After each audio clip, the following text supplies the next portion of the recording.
You know what they say about Monday nights on Kepler Station? They don't say anything, because nobody's stupid enough to work Monday nights on Kepler Station, except for guys like me.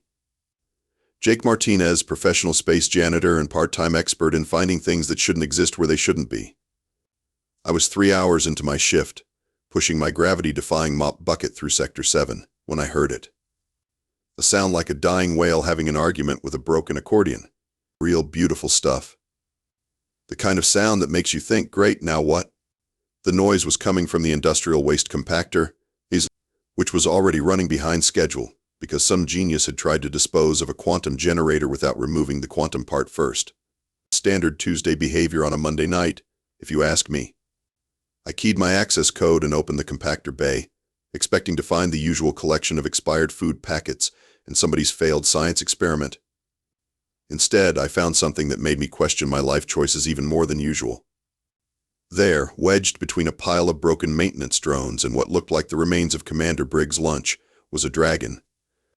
Not a little dragon, mind you. A full-sized, scales and everything honest-to-goodness alien dragon. And it was hurt bad.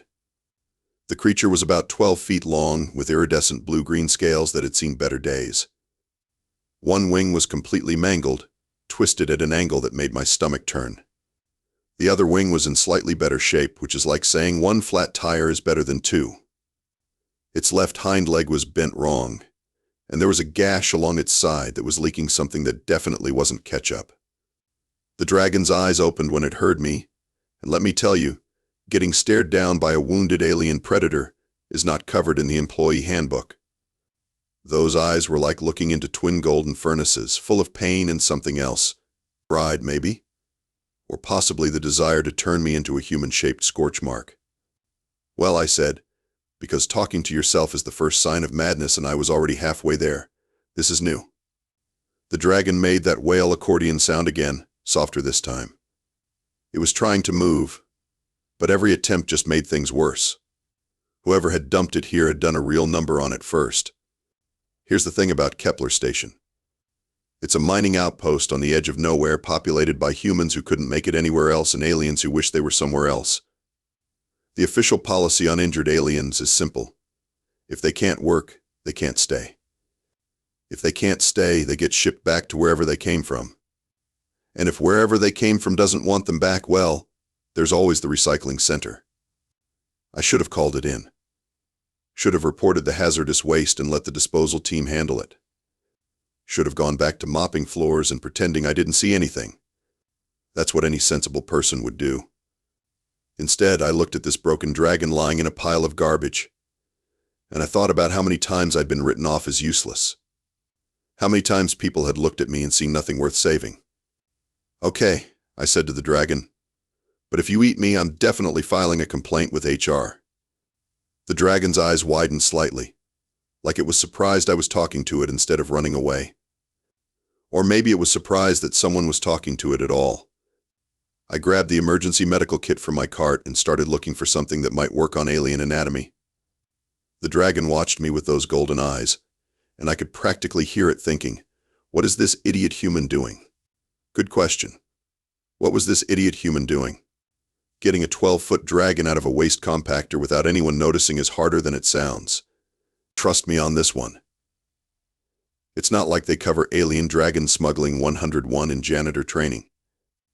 I had to wait until the night shift supervisors were doing their rounds in the opposite sector, then use the maintenance lift to get the dragon up to level 5. The whole time I was expecting security to show up and ask why I was transporting what looked like a small spaceship with scales. The dragon didn't make it easy.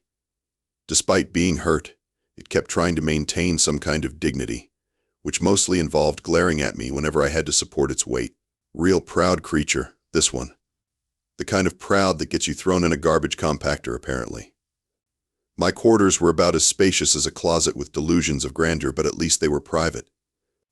I'd managed to clear out enough space between my collection of broken appliances and my impressive stack of overdue paperwork to make room for one wounded dragon. "Welcome to Casa Martinez," I said, sealing the door behind us. "It's not much, but it's home. Try not to bleed on the carpet. It's not mine, but I'll still get charged for it."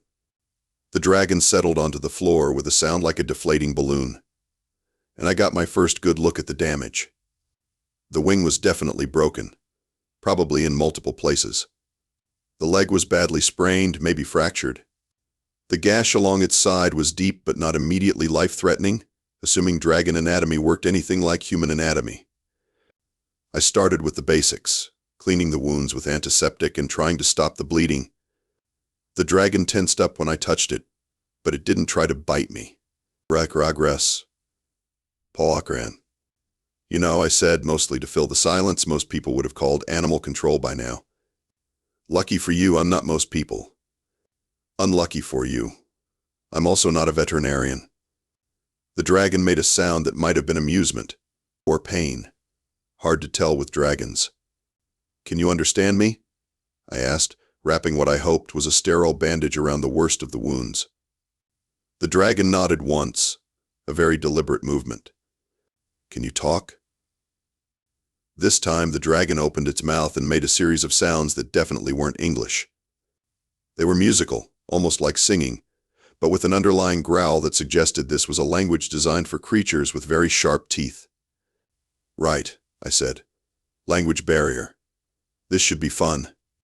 I spent the next hour playing the galaxy's most dangerous game of charades, trying to figure out what the dragon needed. Turned out it needed a lot of things. Water, which was easy.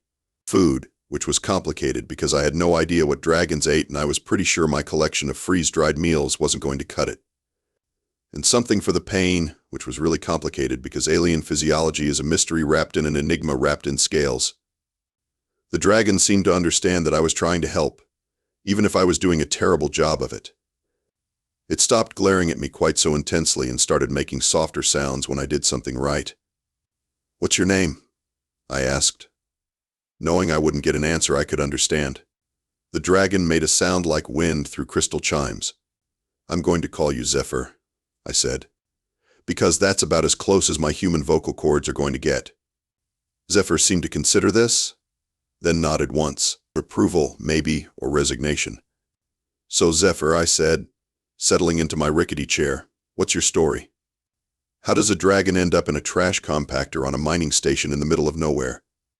Zephyr's expression changed, those golden eyes growing distant. It started making sounds again, but these were different. Sadder. Like it was telling me something important, something painful. I didn't understand the words, but I understood the tone. I'd heard it before. In my own voice late at night when I thought about everything I'd lost and everywhere I'd failed. Yeah, I said quietly. I get it. That's when Commander Briggs decided to make his rounds. Martinez. Briggs' voice echoed through the corridor like the sound of impending doom. Open this door. Inspection time. I looked at Zephyr, who was currently sprawled across most of my living space looking like a very large, very illegal houseguest. The dragon's eyes went wide with panic. Closet, I whispered, pointing to the maintenance alcove. Now. And now? Zephyr tried to move quickly and quietly, which is about as possible as it sounds when you're talking about a 12-foot dragon with a busted wing. There was a lot of awkward scrambling and muffled cursing in what I assumed was dragon.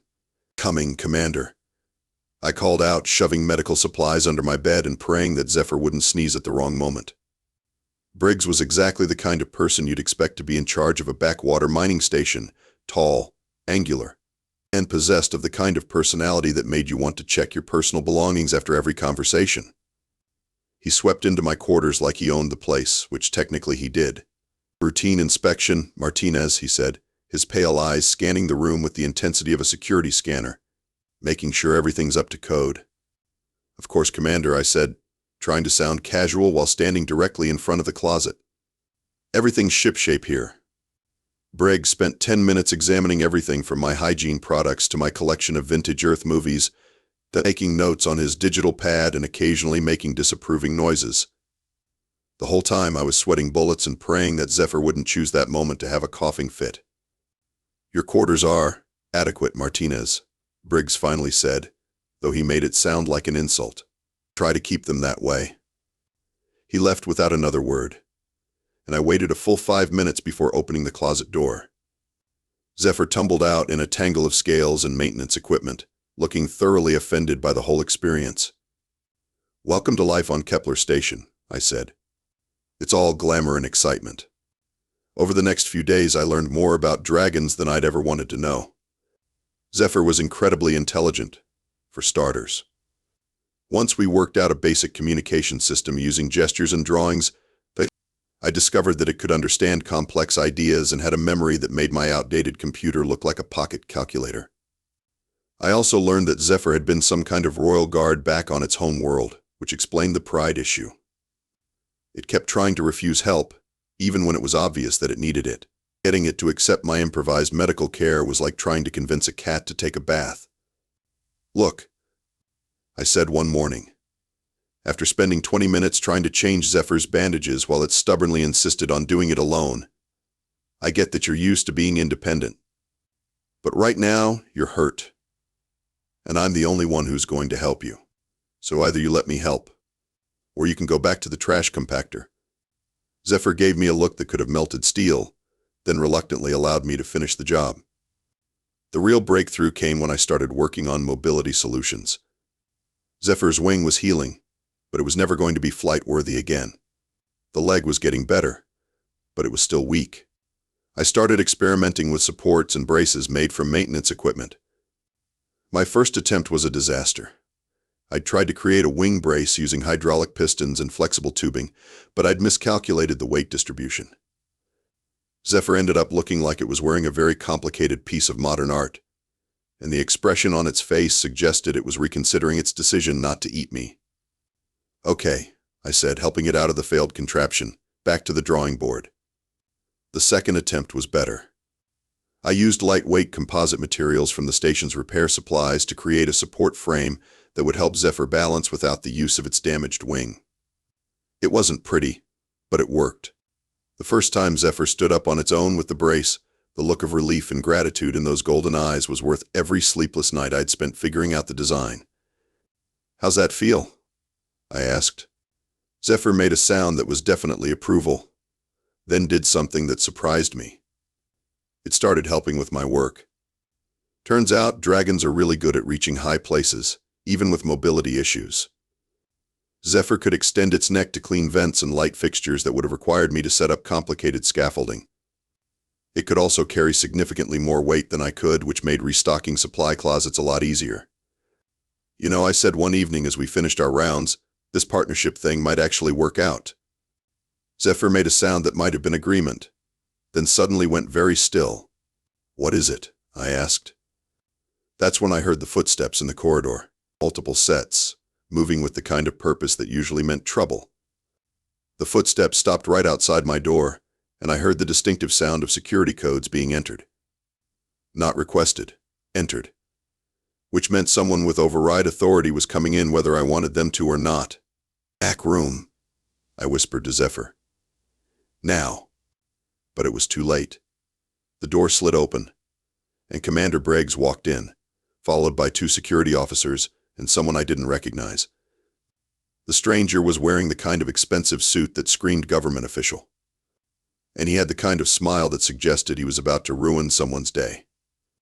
"Martinez," Briggs said, his voice carrying the satisfaction of someone who'd just solved a puzzle. "I'd like you to meet Inspector Voss from the Alien Registration Bureau." Inspector Voss stepped forward, consulting a tablet with the kind of theatrical precision that suggested he'd practiced this moment. "Jake Martinez, you're under investigation for violation of the Alien Disposal Act, Section 47B, harboring an unregistered alien entity." "I don't know what you're talking about," I said, but even I could hear how unconvincing I sounded. "Please," Voss said, gesturing toward the back room where I could see Zephyr's tail poking out from behind my makeshift privacy screen. "We're all adults here." Zephyr emerged from hiding with as much dignity as a 12-foot dragon wearing a mobility brace could manage, which was actually quite a lot. The security officers tensed up, hands moving to their weapons, but Zephyr just sat down and looked at them with the kind of calm that suggested it had dealt with bureaucrats before. "Magnificent specimen," Voss said, circling Zephyr like he was appraising a piece of equipment. "Dracorian, if I'm not mistaken. Haven't seen one of these in years." "It has a name," I said, "Zephyr." Voss looked at me like I just suggested that his tablet had feelings. "Mr. Martinez, This is not a pet. This is an unregistered alien entity. And according to our records, it should have been processed through the disposal system 3 weeks ago. Processed? I asked. You mean killed? I mean processed according to standard procedure, Voss replied smoothly. Aliens who cannot contribute to station productivity are relocated to more appropriate facilities. You mean the recycling center? Voss's smile never wavered. The Alien Registration Bureau does not concern itself with post-processing procedures. That's when Zephyr spoke up. Not in dragon, but in perfectly clear, heavily accented English. I was cast out, it said, its voice like gravel wrapped in silk. My people declared me worthless, broken. They brought me here to die. Everyone in the room went very quiet. I stared at Zephyr, wondering why it had never spoken English before. You speak our language, Briggs said, sounding offended that he hadn't been informed of this earlier.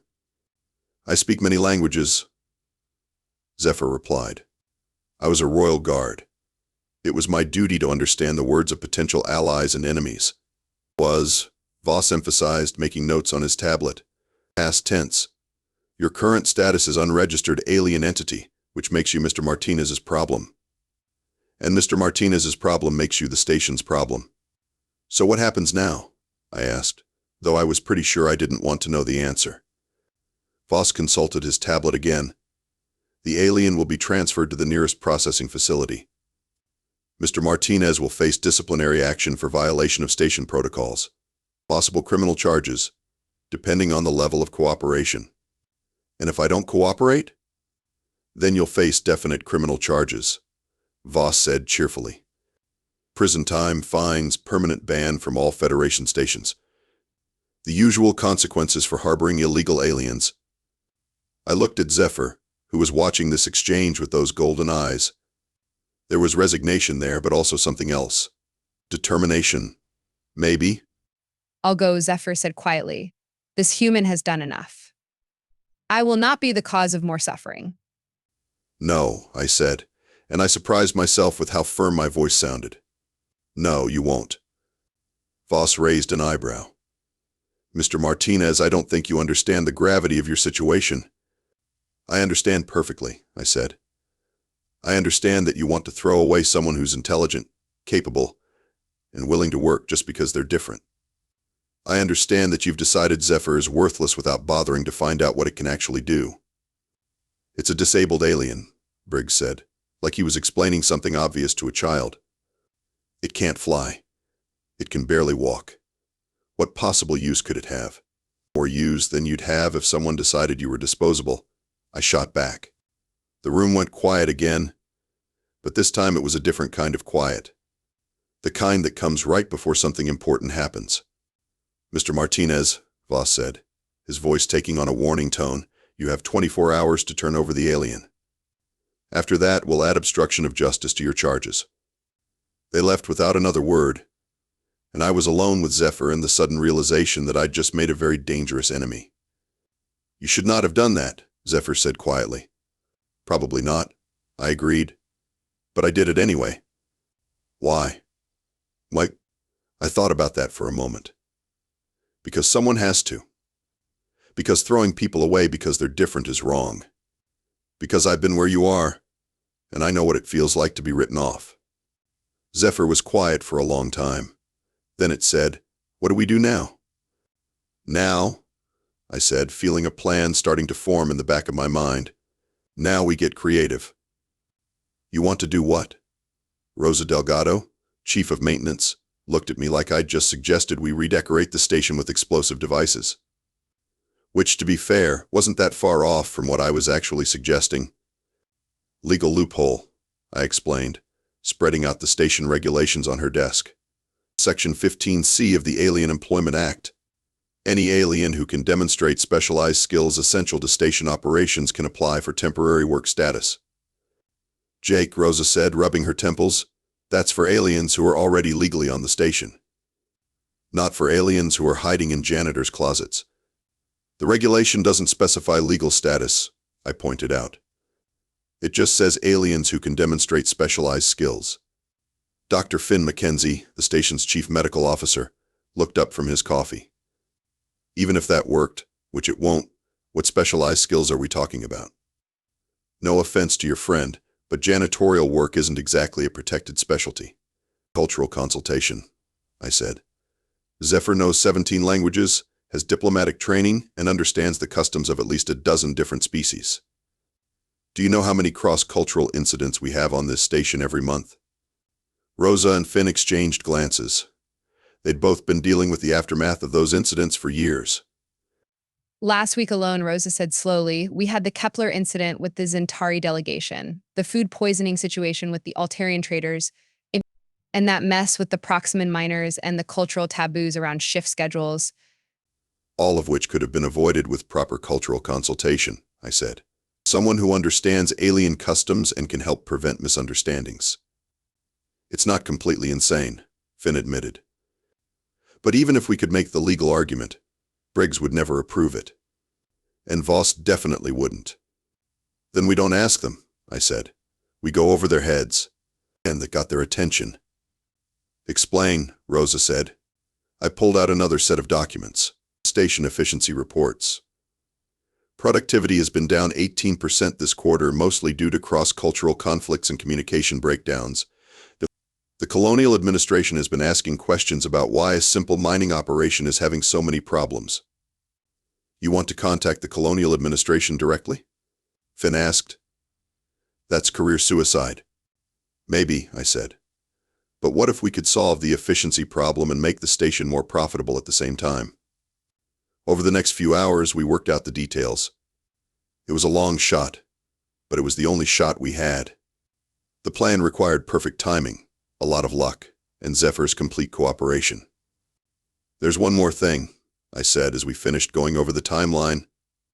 We need to document everything. Every cultural consultation, every problem solved, every improvement to station operations. We need to prove that this isn't just about helping one alien. This is about making the station better. And if it doesn't work? Rosa asked. Then we all get fired together, I said. But at least we'll have tried. That night I explained the plan to Zephyr. The dragon listened carefully, asking questions about the legal framework and the potential consequences. This is very dangerous for you, Zephyr said when I finished. Yeah, well, I said. I'm not exactly known for my good judgment. Why are you willing to risk so much? I thought about that. Because it's the right thing to do. Because you deserve better than being thrown away. Because maybe, just maybe, we can change things for other people like you. Zephyr nodded slowly. Then I will help. What do you need me to do? The first part of the plan went into effect the next morning. I started documenting every interaction between humans and aliens on the station, noting conflicts, misunderstandings, and missed opportunities. Zephyr provided cultural context and suggested solutions. Within 3 days, we'd identified 17 separate incidents that could have been prevented with proper cultural consultation. Within a week, we'd successfully mediated a dispute between the Kepler mining crew and a group of Altarian traders that had been threatening to shut down operations in Sector 4. It's working, Rosa said, looking at the preliminary efficiency reports. Productivity is up 4% just from resolving that one conflict. But Voss wasn't stupid. He knew something was going on, and he was running out of patience. Time's up, Martinez, he said, appearing at my quarters with his usual escort of security officers. Where's the alien? What alien? I asked innocently. Voss's smile was sharp enough to cut glass. The one that's been helping you play amateur diplomat for the past week. Did you really think we wouldn't notice? I don't know what you're talking about, I said, but I could feel the walls closing in. Search the quarters, Voss ordered. They found Zephyr in the maintenance shaft, where it had been hiding during the inspection. The dragon emerged with dignity intact but resignation in its eyes. Enough games, Voss said. The alien comes with us. Now.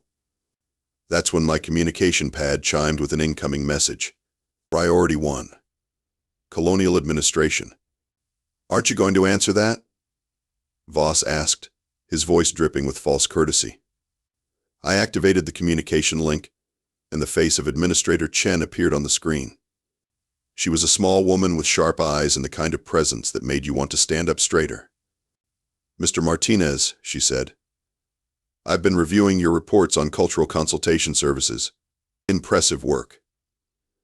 I understand you have some concerns about the implementation of these services? I glanced at Voss, whose expression had gone from smug to confused. Yes, Administrator. There have been some procedural challenges. I see. And these challenges involve the potential deportation of your cultural consultant? That's correct. Full. Administrator Chen's expression hardened. Mr. Voss, I assume you're listening to this conversation? Voss stepped into view of the camera, his professional smile back in place. Administrator Chen, I can explain the situation. Please do. Explain to me why you want to deport an alien whose work has improved station efficiency by 12% in 1 week. The silence stretched for a long moment. Voss's smile was starting to look a little strained. I'm waiting, Mr. Voss. The aftermath of Administrator Chen's call was beautiful to watch. Voss went through about 17 different expressions in the span of 30 seconds, ranging from confusion to panic to the kind of desperate calculation that comes right before someone throws their career under the shuttle. Administrator, Voss said, his voice carefully controlled, there seems to be some confusion about the nature of this alien status. The only confusion I see, Chen replied, is why the Alien Registration Bureau is trying to process an alien whose work is generating significant profit for the colonial administration. Mr. Martinez, your cultural consultant is the Dracorian, correct? Yes, Administrator, I said, trying not to grin. Zephyr has been instrumental in resolving cross-cultural conflicts and improving station efficiency. Excellent. I'm approving immediate work authorization for your consultant, along with a formal position as cultural relations specialist. The paperwork will be processed through my office directly. Voss made it sound like a deflating balloon. Administrator, I'm not sure this is proper procedure. Mr. Voss, Chen said, her voice taking on the tone of someone who is done being polite. Are you questioning my authority to approve work authorization for aliens whose services benefit colonial administration operations?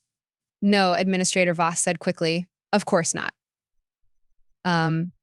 Good. Mr. Martinez, I'm also approving your promotion to Interspecies Relations Coordinator.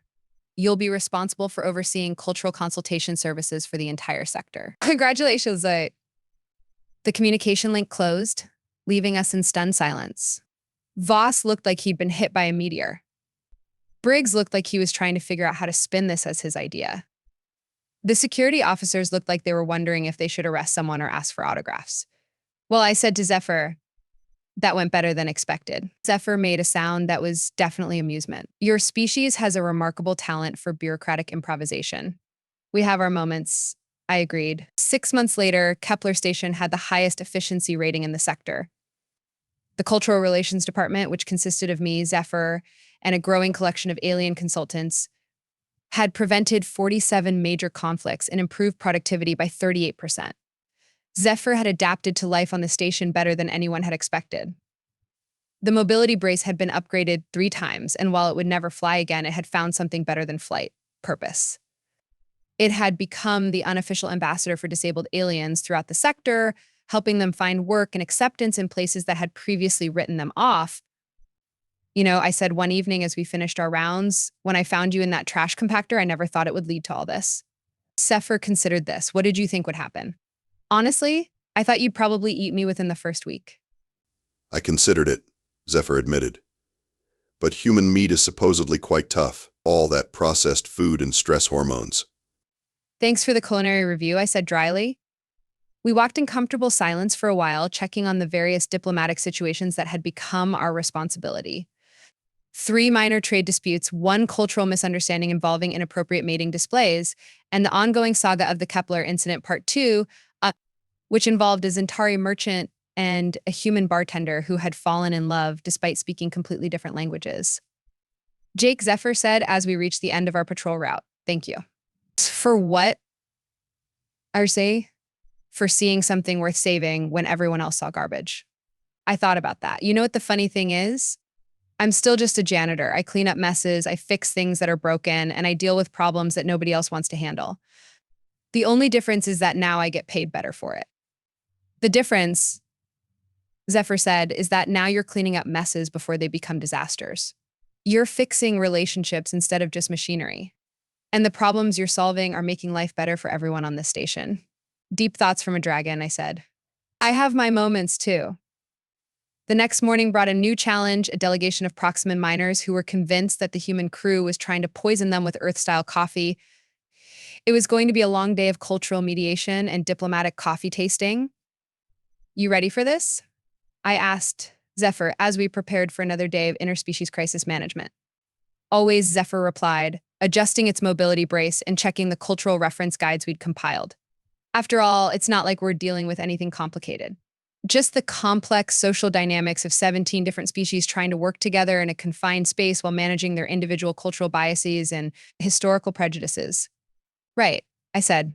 Simple stuff. Exactly, much easier than being left to die in a trash compactor. I said, grabbing my diplomatic toolbox, which had replaced my janitor's cart, but served essentially the same function. When you put it that way, every day is a good day. And as we headed off to mediate another impossible conflict between species who had been feuding since before humans learned to make fire, I reflected on the strange turns life can take. 6 months ago, I was a wisecracking janitor with no prospects and no purpose. Today, I was a wisecracking interspecies diplomat with no prospects and a purpose that seemed to grow bigger every day. Some things never change. Some things change everything. And sometimes the most important thing you can do is look at what everyone else considers garbage and ask yourself, what if it's not? Great. Another Monday. But this time I was looking forward to it.